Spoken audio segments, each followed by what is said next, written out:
NDA meeting Chilukurupeta దగ్గర భారత ప్రధాని నరేంద్ర మోడీ గారు, మాజీ ముఖ్యమంత్రి పెద్దలు చంద్రబాబు నాయుడు గారు, మా పార్టీ అధ్యక్షులు పవన్ కళ్యాణ్ గారు కలిసి నిర్వహించిన మొట్టమొదటి సభ విజయవంతం అయినందుకు ఎంతోమంది కృషి చేశారు. ప్రతి ఒక్క జన సైనికుడికి, వీర మహిళకి, నాయకులకు, జనసేన పార్టీ నుంచి సహకరించిన ప్రతి ఒక్కరికి, తెలుగుదేశం పార్టీ నాయకులకు, కార్యకర్తలకు, అదేవిధంగా భారతీయ జనతా పార్టీ నాయకులు, కార్యకర్తలు కూడా మనస్ఫూర్తిగా జనసేన పార్టీ నుంచి మేము అభినందిస్తున్నాం, ధన్యవాదాలు తెలుపుకుంటున్నాం. అదేవిధంగా సభ సక్సెస్ అవడానికి కారణం కూడా మన పాత్రికేయ మిత్రులు, వీళ్ళు కూడా, మీరందరూ కూడా సహకరించి ఈ సభ గురించి ప్రజల్లోకి లోతుగా అవగాహన తీసుకెళ్లే విధంగా మీరు చేసిన ప్రయత్నాన్ని, మీరు సహకరించిన విధానాన్ని, మీకు నిన్న చిన్న చిన్న ఇబ్బందులు కలిగిన ఓపికతోటి మీరు సభలో ప్రతి ఒక్కరు పాల్గొనడం చాలా అభినందనీయం. ఆ సహనంకి, ఓపిక కోసం మీరు అంతిమంగా రాష్ట్రాన్ని, దేశాన్ని దృష్టిలో పెట్టుకుని ప్రతి ఒక్కరు కదిలి వచ్చారు ముందుకి. అద్భుతమైన కార్యక్రమం నిర్వహించగలిగాం. సో పేరు పేరున ప్రతి ఒక్కరికి ఇందులో పాల్గొన్నందుకు, సహకరించినందుకు జనసేన పార్టీ తరఫున, మా పార్టీ అధ్యక్షులు పవన్ కళ్యాణ్ గారి తరఫున మీ అందరికీ కూడా ధన్యవాదాలు.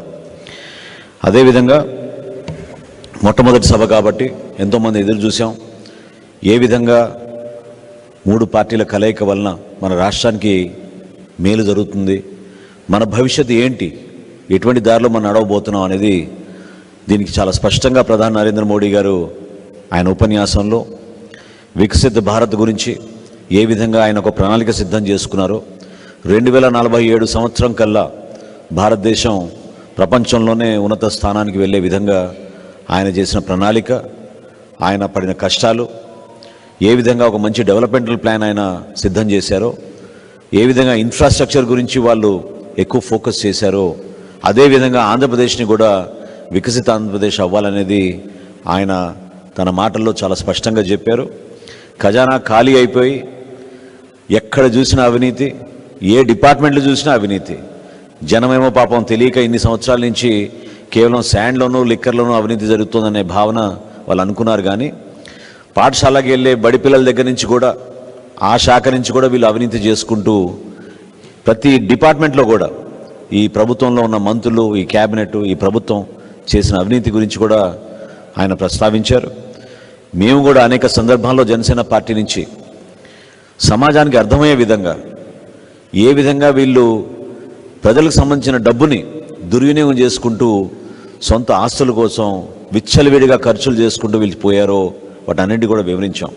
విద్యాశాఖలో జరిగిన అవినీతి, 3వ తరగతి పిల్లలతో టోఫెల్ ఎగ్జామ్లు రాయిపించడానికనే ఒక ప్రణాళిక, ఎవరు ఊహించని విధంగా 35,000 కోట్ల రూపాయలు భూసేకరణ కోసం, జగనన్న కాలనీల కోసం వీళ్ళు వెచ్చించిన విధానం అందరం కూడా చూసాం. ఈ రోజుకి కూడా 91,000 కోట్ల రూపాయలు వీళ్ళు తీసుకొచ్చిన అప్పుల్లో ఎక్కడ పోయిందో ఎవరికి అర్థం కాని పరిస్థితి.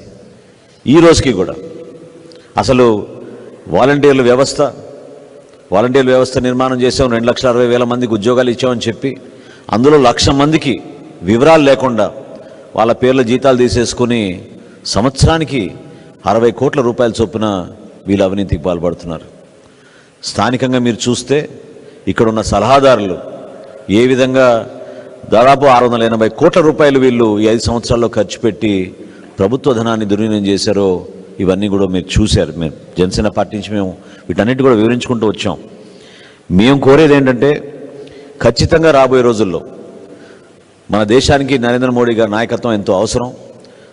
వారి అనుభవంతో, వారికి ఉన్న పట్టుదలతోటి, వాళ్ళకున్న దూరదృష్టితోటి, విజన్ తోటి ఒక అంతర్జాతీయ స్థాయిలో ఆయన ఆలోచిస్తున్నారు. కాబట్టి తప్పకుండా ఆంధ్రప్రదేశ్కి ఆ విధంగా అభివృద్ధి జరుగుతుంది. మనం చేయాల్సిన అనేక కార్యక్రమాలు, సంక్షేమంతో పాటు అభివృద్ధి అనే దానిపైన ఫోకస్ చేసుకుంటూ ఖచ్చితంగా ప్రభుత్వాన్ని ఏర్పాటు చేస్తాం. అందులో ఏమాత్రం కూడా ఎవరికి ఎటువంటి డౌట్ లేకుండా క్షేత్రస్థాయిలో అద్భుతంగా ప్రజలు స్పందిస్తున్నారు.